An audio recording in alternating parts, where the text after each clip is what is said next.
Je suis allé à ma table. Ça m'a pas inspiré. Je vais passer tout le restant de ma journée à tourner.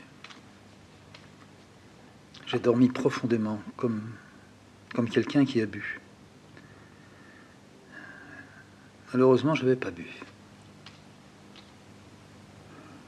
J'ai sorti le dessin dans l'atelier, qui était un peu commencé, quoi. Puis ça ne m'a vraiment pas inspiré. Enfin, je tourne. Je sais pas. J'entre, je sors. J'agis peu. Il me semble que quelque chose s'enfonce en moi comme une aiguille.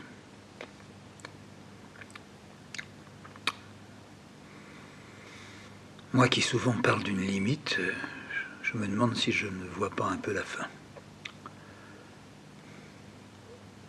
S'il y a une forme ou s'il y a des formes, elles se servent de moi. Aujourd'hui, je me sens exclu. Moi qui avais envie de me faire réintroduire.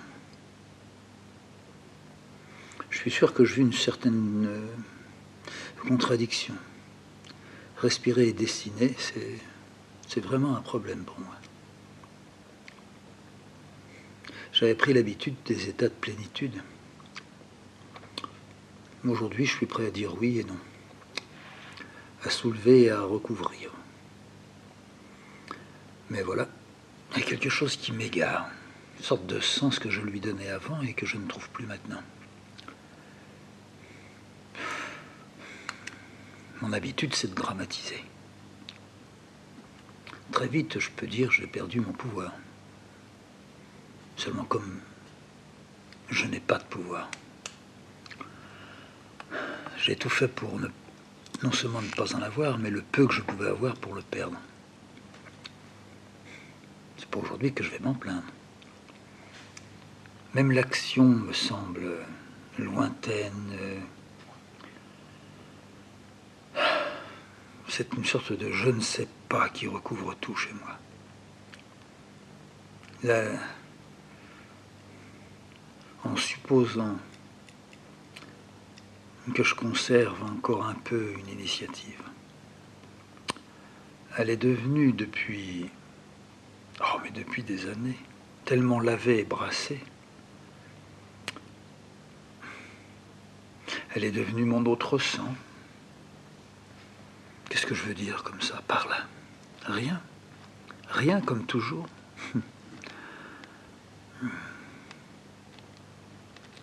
Alors vraiment, là, je me sens fatigué. Je me sens fatigué et tout à l'heure, après avoir dormi, mais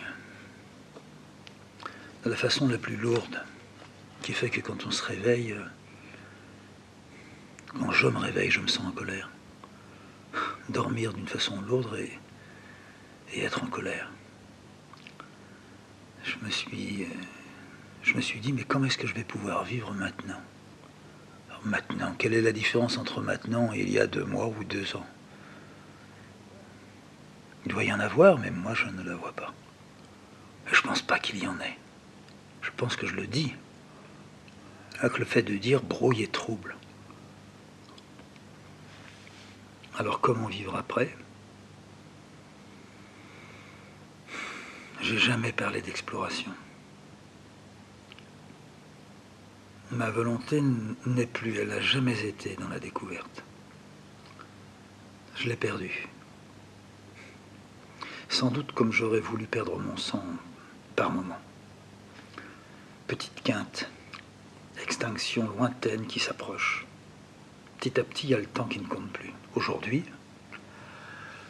je me bats un peu avec mon propre temps, qui n'est pas le temps qui se décompte sur ma montre.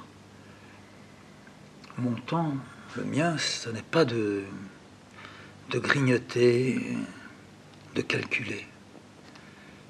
Mon temps, c'est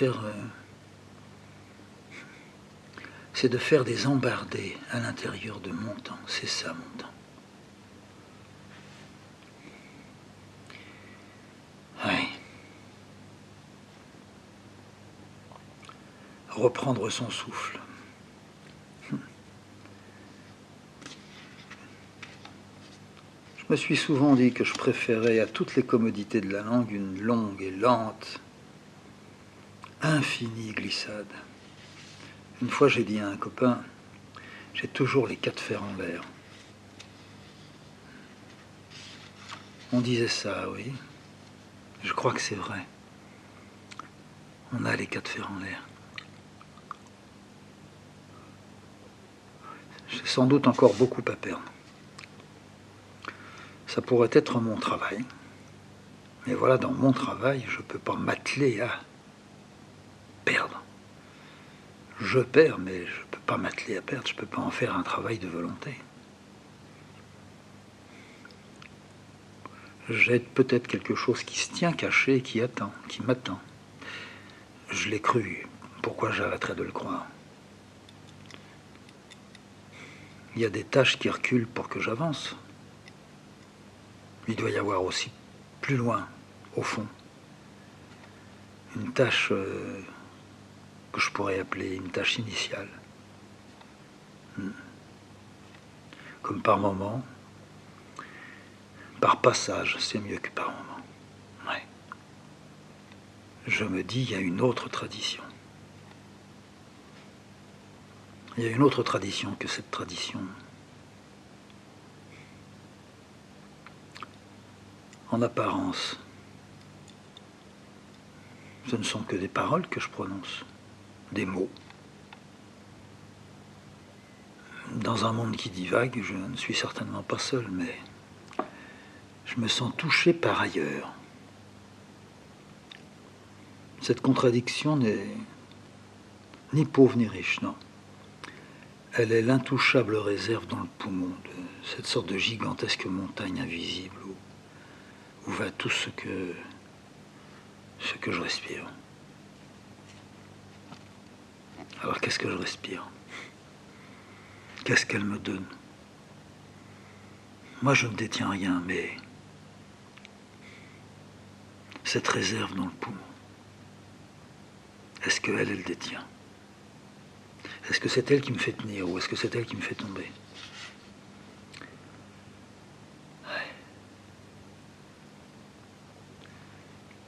Je peux dire au plus loin où je remonte parce que je crois que pour moi, ça ne veut rien dire. Mais je sais que j'ai toujours été comme ça. Je me souviens en être sorti de chez Rachel une fois en me disant, moi je colorerai maintenant dans le respect et dans l'ignorance où je suis, où il m'a laissé, c'est vrai. Rachel m'a laissé dans l'ignorance. J'étais pas venu pour apprendre, mais j'étais venu un peu pour recevoir. Qu'est-ce que j'ai fait de ce qu'il m'a donné?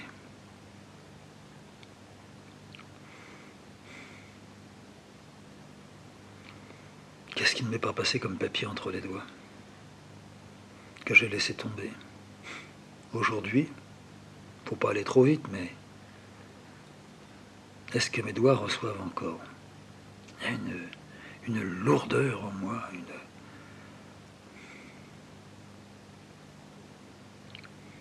on perd bien davantage que ce que l'on attendait.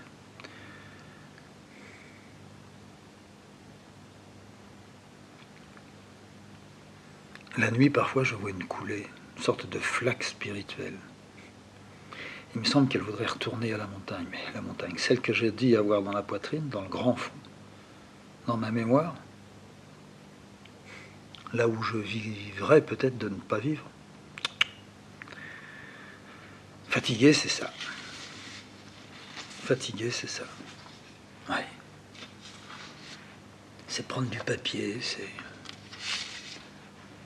Je suis vraiment un homme de papier.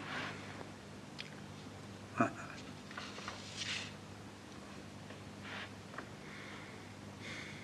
J'ai vraiment pas envie de tomber dans un journal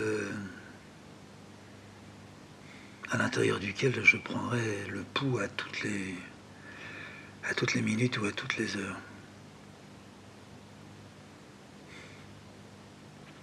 Depuis ce matin, ce que j'ai fait, c'est simple. J'ai placé, déplacé, replacé, et maintenant je viens de déplacer un objet, une boîte, un paquet de livres. Rien ne se tient.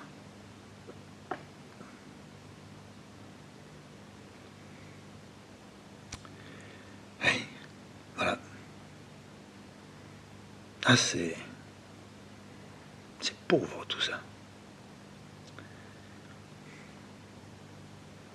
Si je ne me ressaisis pas, je vais tomber.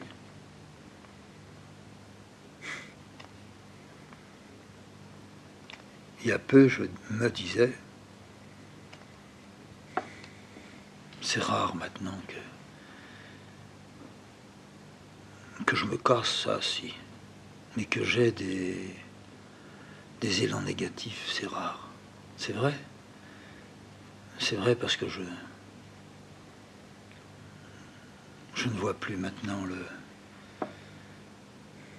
je vois plus la nécessité d'arrêter les frais. Depuis ce matin, je ne vois que ça de bon. Je donne raison à ma mère qui allait sur le pont, qui voulait l'enjamber. Cécile est allée chercher du jambon. Elle m'a dit, tu viens ou tu viens pas? Je dis, oui, je viens. J'y suis allé. Je l'ai attendu dehors.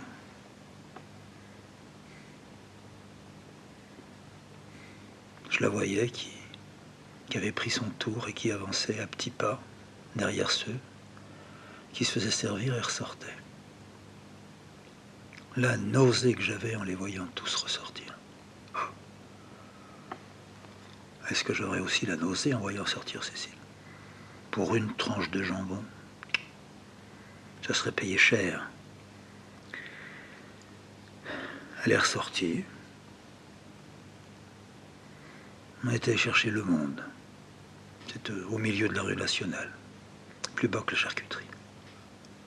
On a croisé des gens qui marchaient. C'est dimanche. Ils avaient tous un paquet, un carton à la main. À l'intérieur, un gâteau. Non, j'avais pas envie de leur donner une tape dans la main pour le faire tomber, mais s'il était tombé tout seul... Hein. En dimanche, il y avait une femme,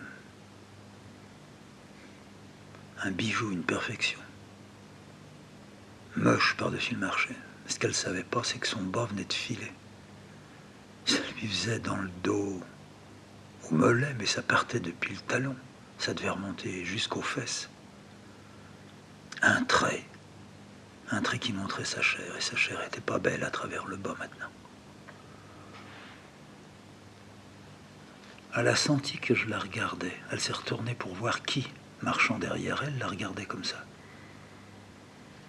Intuitive. J'ai fait signe à Cécile de marcher doucement. Je voulais pas qu'on la double. Elle a ralenti. Moi, j'ai ralenti aussi. Cécile a dit, pourquoi tu n'avances pas? Comme ça, je suis un peu fatigué. La femme est allée à gauche alors qu'elle n'avait pas besoin d'aller à gauche.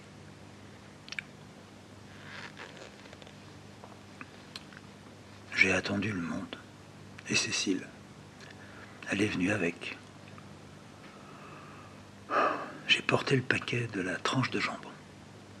Je lui ai demandé, c'est pour la chatte? Oui. Et toi? Ça, je sais pas si j'en mangerai, mais pour la chatte, oui. Puis sinon, pour Sirène.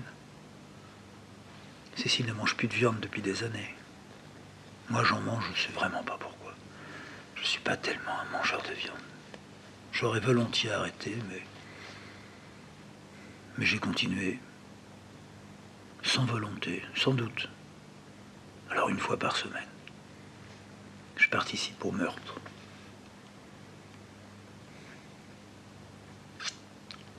On est passé par des petites rues. Il faisait très froid. Ce matin, sur le bord de la fenêtre, il y avait -10. Il y a des jours où ça peut secouer quelqu'un et lui faire beaucoup de bien. Il rentre, une sorte d'énergie retrouvée. On est rentré, on est passé à table.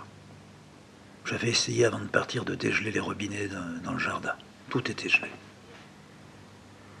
Pour une fois, je peux dire que je m'en suis moqué. Oh, il y a 3 mois, j'aurais insisté, j'aurais fait couler de l'eau chaude, des litres d'eau chaude pour essayer de dégeler tout ça. Là, beaucoup plus qu'indifférent.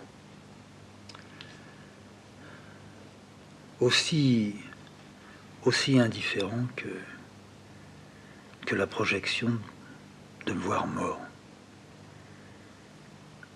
C'est vrai que ce matin, j'ai eu du mal à tenir, j'ai eu du mal pas à tenir, à résister,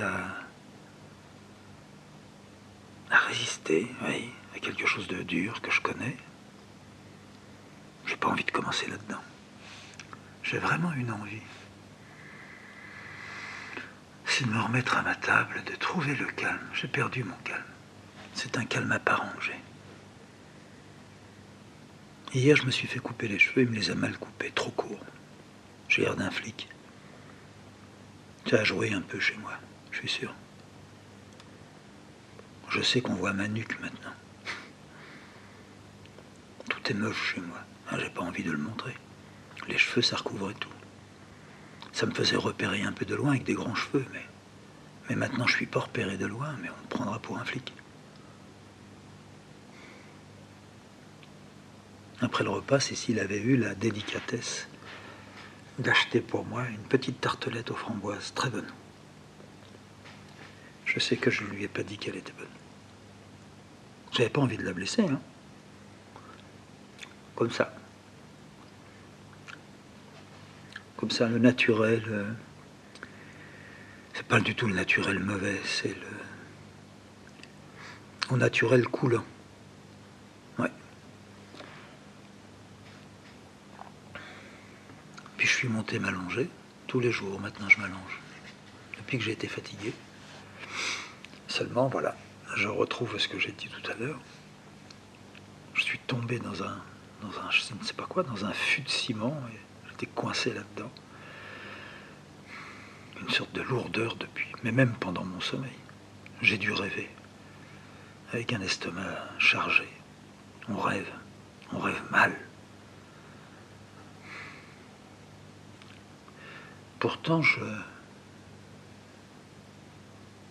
m'étais dit non, je ne vais pas aller à mon autre table.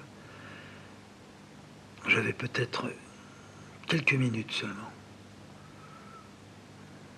Mettre une cassette mais je croyais pas que ça allait tourner comme ça. Je croyais pas que j'allais remuer.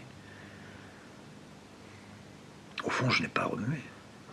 J'ai tout simplement trouvé ce qu'il y avait.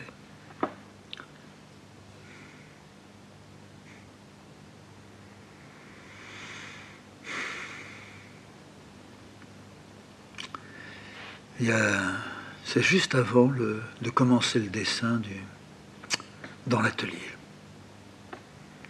On revenait de Paris. J'avais voulu voir un peu clair, enfin. Quand je me parle, j'écris avec tellement de difficulté, c'est tellement laid ce que je fais, que je peux plus dire maintenant que quand j'écris, je m'aide. Mais j'avais pourtant cherché à m'aider. Alors je me disais, la vie est là, enfin, dans ce dessin que je voudrais commencer, dans ce fameux dans l'atelier. J'espère ne pas le déchirer. J'espère. Je vivrai ça un peu comme un drame. Mais je vais essayer de me retenir. Alors la vie est là, je me suis dit en revenant. Tout en me disant aussi que la vie a été là où nous étions. Là où nous étions, c'était bonjour, bonsoir, merci, au revoir. Ouais. J'ai fait ça. Et dès que je suis rentré, je ne retrouvais pas mon sommeil. J'étais C'était comme si j'étais devant un immense tas et que ce tas, c'était ma vie. Très encombré. Un air lourd, déjà. Quelques lueurs par-ci par-là. Mais à Paris, un peu partout, des sourires. Alors on tient avec des sourires autour de vous, mais comment? Et puis, des moments où je loupais un peu les trottoirs.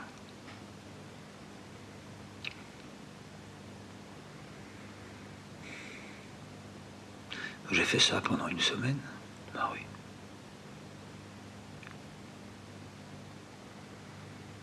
Qu'est-ce que j'avais espéré, ça?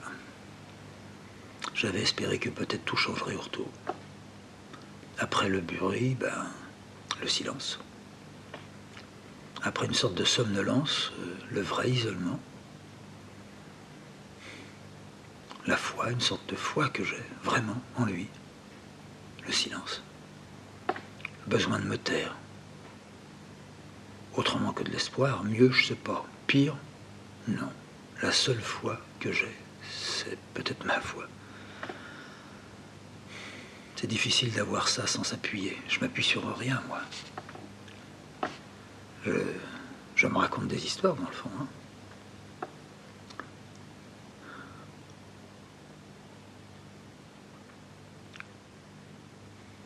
Je me souviens quand je suis revenu avec Cécile ici. On avait acheté 2 statuettes. Ouais. Je les avais déroulées. J'avais une joie dans le corps. Et de la place que j'ai pour dessiner, je pouvais, et je pourrais encore les voir. De toute façon, je cherche la protection, comme un relais. Mais il y a quelque chose entre elle et moi. Il y a toujours quelque chose dans ce que l'on rapporte, entre ce que l'on rapporte et soi. D'être à ma table et d'essayer d'arriver à faire comme une soudure. Quelque chose qui résisterait. Faut croire que j'ai pas réussi. Je sais pas si la soudure a cassé, mais... Après, je sais pas, je me suis retrouvé un peu isolé, fendillé.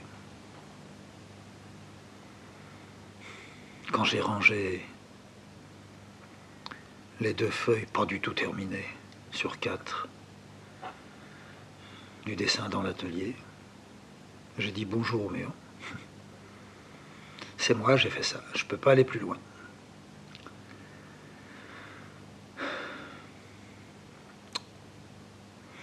Dans mes pièces, je suis un peu comme dans une île.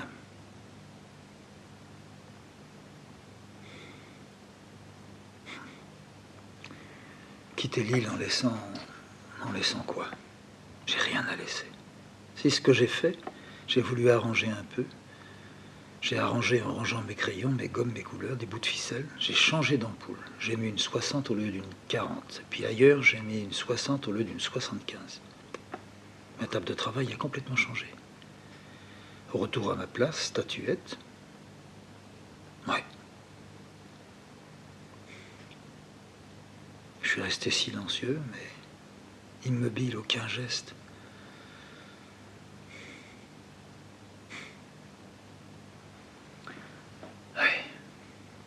Combien de fois je dis oui par... Combien de fois je dis oui par jour? Pourquoi ça m'a repris tout à l'heure? Mais en une minute, enfin, bon, je sais pas si c'est une minute. C'est ultra rapide. Tout revient, tout est là.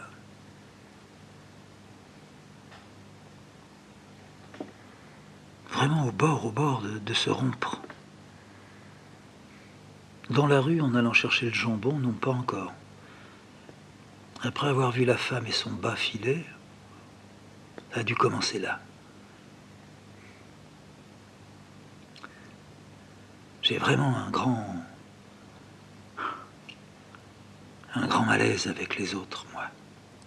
Pourtant, quand on me voit, quand on m'entend, quand je suis pas mal, derrière moi, on dit... Il est agréable, hein, comme type. Hein, il est vivant, il est... Oui. Je sais qu'on le dit parce qu'on me l'a répété. Puis on m'a même dit, oh, quand on vous avait vu la dernière fois, qu'est-ce que vous nous avez fait rire? C'est vrai, je fais rire. Ouais. Mais quel malaise j'ai. Les gens que j'ai fait rire, Si je ne les aime pas, je les déteste. Si je les aime, c'est autre chose. Aimer, ça n'a pas de limite à ce moment-là. Il y a des hommes, mais il y a peu d'hommes. Hein. J'aime peu d'hommes, mais j'en aime quelques-uns. Ah oui, j'ai quelques amis sans lesquels, sans doute, ça irait vraiment encore beaucoup plus mal. Mais les femmes que j'aime, pas que j'aime bien, que j'aime, qui comptent, c'est parce que je suis un homme, mais je me réfugierai en elles. Mais je me réfugie jamais. Elles ne le savent pas. Mais je veux dire le reste, les autres. J'ai pas de mots pour ça. Tous les mots que je pourrais dire maintenant, ils sont non seulement insuffisants, mais d'ailleurs ça n'a rien à voir avec quelque chose qui serait insuffisant. Ça a à voir avec moi. C'est pas en contradiction, je suis radicalement un autre. Tout ce que je pense, d'un coup ça tombe. Moi qui dis, je sors dans la rue, si je vois quelqu'un, il faudra que je le prenne. Que je le tire à moi. Ouais. Mais il y a aussi les autres moments. Les gens que je vois dans la rue. Je me souviens d'un rêve que j'ai fait, il n'y a pas très longtemps. J'étais allé à un enterrement. Il est vrai que je suis allé à un enterrement à La Châtre, de quelqu'un que j'ai jamais vu. Mais je connaissais la famille. Je connaissais pas. Je les croisais, bonjour, bonsoir. Alors, vous avez été fatigué, alors comment va ceci, et votre chienne, et alors, on parlote. C'est bien, là-haut, on fait pas de mal. Et puis, un des enfants est mort. Alors, je suis allé à l'enterrement avec Cécile. Et j'ai fait un rêve quelques jours après. C'était un enterrement différent, mais c'était plus ce fils-là. C'était je ne sais pas qui. Et moi, je me trouvais derrière l'autel. C'est-à-dire que je regardais toute l'église, avec sa porte de sortie au bout, et les gens qui étaient là, les femmes d'un côté, les hommes de l'autre. Je regardais toutes les rangées pleines de femmes. Peut-être 150 femmes. Une partie de la châtre était là, mais je regardais aussi les têtes. Et sur les 150 qui étaient là, je n'en voyais pas une qui ne fût pour moi un dégoût chaque fois que je la croise. Mais quel dégoût! Puis le prêtre, il officiait, et moi j'allais d'un point à un autre, je devais porter quelque chose sans doute. Je portais des livres, je m'affairais derrière l'autel. On ne pouvait pas me voir, il n'y avait que moi pour voir, parce que de temps en temps, j'écartais un peu une nappe qui devait se trouver sur l'autel, et je pouvais voir. Et puis le prêtre a dit,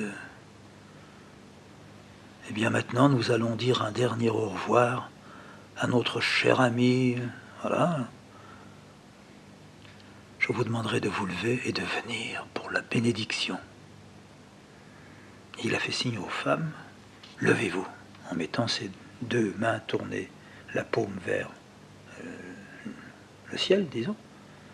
Et puis il les a comme aidées à se lever en élevant ses mains. Toutes les femmes se sont levées. Toutes étaient habillées, mais leurs vêtements s'arrêtaient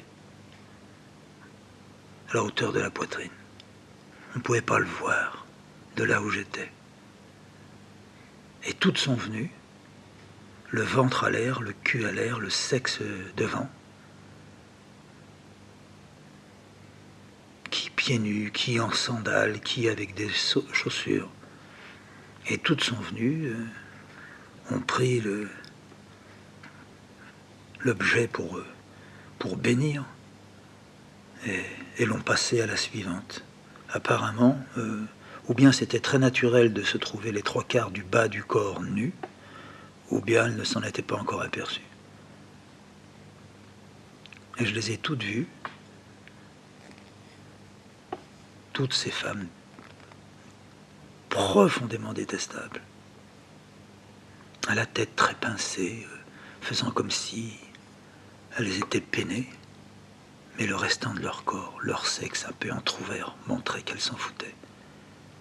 Et quand elles tournaient autour du cercueil et qu'elles prenaient l'allée centrale pour s'en aller, on voyait leur queue. Je me suis réveillé à ce moment-là. Ça, de ce rêve, je me souviens. Je me souviens et je m'étais même dit, je t'interdis de l'écrire. Je n'avais pas envie qu'il reste en moi. Quand j'écris, ça reste en moi. Quand je parle, il n'y a rien. J'oublie tout.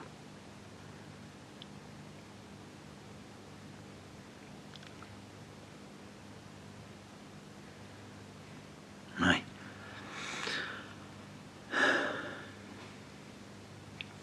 Bon, eh bien, je vais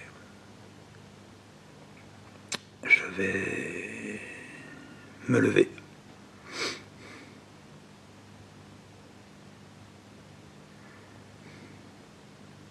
C'est pas pesant, mais